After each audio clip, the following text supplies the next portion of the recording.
This is going to be a weird Division video. I don't know why this kind of, crossed my mind, but lately I've been using a handheld console PC, the Rogue Ally X, and I've been kind of, giving it a huge test run for my other channel project just to kind of walk through this whole thing that Xbox wants to do pretty soon. And something hit me while I was actually making those videos, and I mentioned it in that video and I posted it on that channel, but for the Division community, I want to take us back a little bit and ask a question as to how we're going to see the Division 3 leverage the new technology pieces that are available. Do y'all remember the Division E3 2013 gameplay trailer? Yes, you do. Do you remember that while they were attacking the police precinct, which is a mission that eventually showed up in the Division 1 and showed up in the Division 2 with the Brooklyn DLC, that even though this was scripted and curated and was being run from some high-powered, PC, being able to render textures and all that stuff in their engine, right? And I'm sure this is just a small curated gameplay section. They must have cut this thing out and just rendered it in high fidelity and stuff. But there was something very interesting here that it seemed like they insinuated but never delivered on, and that was the fact that one of the agents here was using a drone to actually join the session, and that was Chris. So remember, there was Megan. It was a scripted gameplay. There was Bronson. If you notice, Bronson is here. Bronson's got his turret. Megan's over here in cover. Then you got, your main character or whatever. And then Chris joins in. And they make sure that they pan and show Chris's, setup. Chris's setup is coming to give support, and he's not there. And he joins, with a drone and his AFK via his tablet. That was one of the coolest things that I saw in watching this trailer. Now, I did not watch the E3 trailer. I didn't know about this game until right before it launched. Okay, so it's not like I saw this in real time. So even when I saw it outside of the real time, look at Chris appearing with his tablet, right? And he's jumped in and he's doing this. Massive Ubisoft. Two things. Number one, this game, Tom Clancy's The Division 3, or whatever the Division game you're calling it, must have crossplay. There is no world now where you want to launch a Division game without giving crossplay to your audience. I have 3 Ubisoft accounts, actually 4. I have 2 on consoles, Xbox, PlayStation. I have 2 on PC. And I got to tell you, the biggest regret from almost every Division fan is that we cannot play across platforms using the same account. This is my main PC account. And the reason I started a second PC account actually is because of the community. You guys, I think back then, a lot of people were saying, Gamey, you have, YouTuber privilege. Why not create a situation where you run, mission solo, farm solo, without, having help from the community and such. And that's why I created a whole brand new account, got the game again, got the DLC again, and just ran missions from the perspective of what a lot of folk in the community were dealing with. And so playing with this handheld right now, I know it may seem like you're playing with a handheld. Well, yes, I am. Look, this is the Armored Crate. This is the software that comes with it, and it does a bunch of settings and stuff in case you were wondering. But I have it in docked mode, so, I'm basically doing this. But think about how much the technology changed, even though, Ubisoft did hype and line marketing is what it was. They lied to us because they put a drone in that game, and we didn't see a drone for at least another 2013 to 2019, 6 years. Crossed a second game. All we got was the turret. We didn't see the drone till the Division 2. Now, I'm sure they probably wanted to put a drone but didn't have the budget, or maybe they just couldn't put a drone because, shoot, where were we going to, I don't know. But even if you talked about, say, the game itself, right? Well, how could they have run a drone? Because the PlayStation 4 wasn't really that strong. Well, the Division 2 came out on PlayStation 4, right? But here we go. We have a drone, right?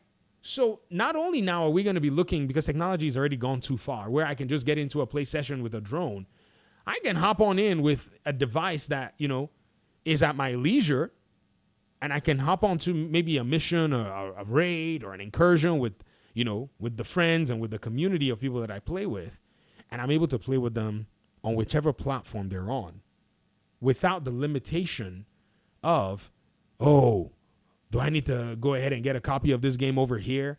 Do I need to go ahead and do this? Do I need to go ahead and do that? But I just have that actually available to me. This is something that the Division community really, really had been wishing for. In fact, I remember, state of the games, live streams and stuff that were done where the question was posed to Ubisoft Massive. And I think Yannick was at the back of was at the cusp of one of those responses. And yes, his response, I can understand, but man, honestly, there's nothing wrong with us asking for something of that nature. He said, the biggest challenge is they hadn't done it at the onset, and so people would have gone ahead to establish other accounts, right, on other platforms, which they enjoyed from, the double dip, right? The double dip's always delish, especially for the developer. Or the triple dip. In my case, the quad. The quad dip, right? And so he said, well, we would love to do something like that, but here we are. If we decide to go ahead and, merge the accounts, it's going to take a lot of work and blah, blah, blah, blah, blah. And I was like, well, yeah, that sounds all well and dandy, right? And I was like, well, I think I understand until Bungie, which I don't know if we all want to be taking, hints from Bungie these days, but it is what it is, right? Good old Bungie, and sorry, I'm still figuring out the shoot with this thing. Good old Bungie went ahead and did it seamlessly. They just asked you if you had multiple Destiny accounts. They said to you, hey, man, which one do you want? Which account do you want to be the primary account? And that's how they settled it. So that account became the primary account. And then which one did you want to be the secondary account? And you could only link one account. I remember linking my Destiny account at the time. And I think I went the Steam route or something. I think I took the Steam version or the PlayStation version and then made the Steam the primary version. And then that was what it was. So they did that seamlessly without any problems. So Massive, I think, could have easily done that at the time. Decided not to do that. Man, this is actually quite nice. I'm playing on normal, so it's probably going to be different. Maybe that's what I should do on a device like this because I'm still breaking it in. The, controls are still kind of weird. But again, I should be able to have, somebody just jump in and say, hey, man, VG, I see you online. Or, bro, I see you online or whatever it is. I said VG, yeah, on this channel. Right? I see you online, man. I want to hop in on a game with you, Discord or whatever capability or, whatever, I want to do. And they just hop in and, we just run a few games, chat. That's the part of these games more than anything are the social side of it. You know what I mean? We all thought naively back then that, it's about the gear and about the farming. But then eventually we just kind of figured and found out that, man, the principles around stuff like this is the friends we make along the way. Yes, I said it. Yep.